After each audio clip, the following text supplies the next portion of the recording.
my worst nightmare happened. Okay, so here is a quick explanation of the Super League.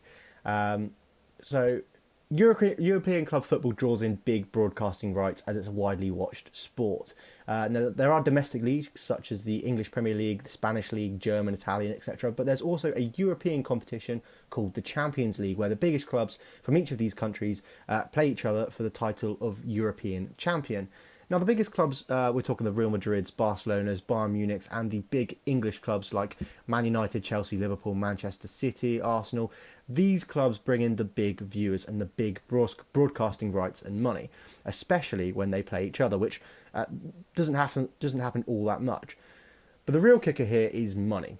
You see, the big clubs don't get the same proportion of money that they bring in, because the money from the tournament goes through the tournament organisers such as FIFA and UEFA, and the money is also shared between all the clubs taking part, including the smaller ones that may not bring in any money at all.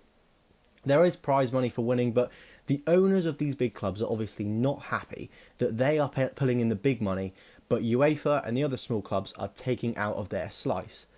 So, the idea of a European Super League was born, where the biggest clubs would break away and be in their own exclusive league, where the clubs in there couldn't be relegated, and you could only be chosen to enter this kind of elite-specific league. Now, there are other terms and conditions and other clubs would be able to join, but that's the base of it. You see, these top clubs would run the league and therefore take home a much higher percentage of the money involved. Now, the problem comes, as we'll see, is the backlash from FIFA and UEFA.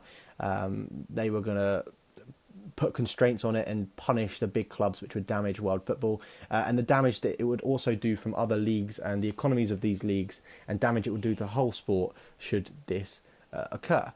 Now, as I say, there are other areas I've missed out, but hopefully we'll go through them as we go through this timeline of events.